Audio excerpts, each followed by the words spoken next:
See this place? It used to be a boba place.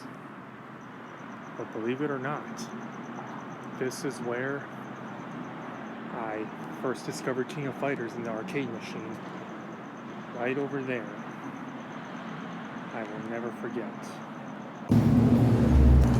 If you're wondering what compelled me to make this video, it was seeing the King of Fighters cute old drinks in the 168 market and also passing by the pho restaurant that used to be a Lollicum Cafe with some arcade machines back in the day.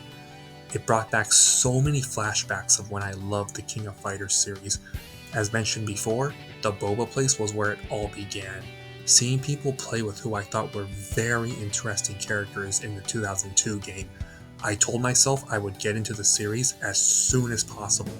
Since I was a junior in high school, I didn't have money to get any of the games right away, so I started with the anime series Another Day.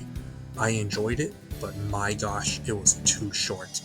I fell in love with the credits song from Dakota Star and played that on my MP3 player pretty often.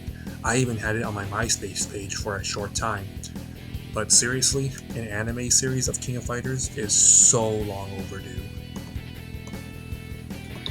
I am not, nor was not, good by any means, but I still had a blast playing through the games. I started with the 2002-2003 games that came together on the PS2, and those were defining games for me at the time. It was the summer of 2007, and it was about a month into summer vacation. I was so invested into the game that it became one of my favorite franchises, loving everything from the characters, the gameplay, to the soundtrack. Sadly, I didn't know anyone until my college days who was even into the series.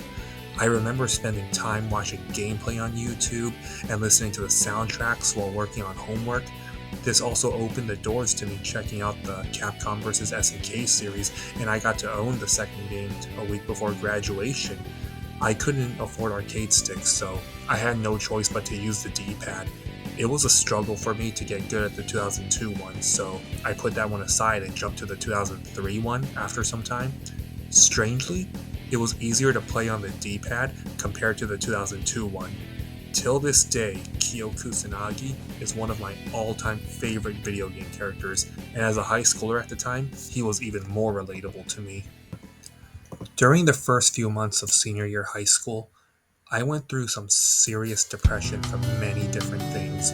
King of Fighters has a special place in my heart because it was around when I miraculously overcame the hardships at the time, but that's another story for another time. I still love the series, but haven't played any of the recent games because I don't have the same patience to get good at fighting games as I used to, but who knows if that will change. Comment below and share your story because I'd like to know about your time with the series.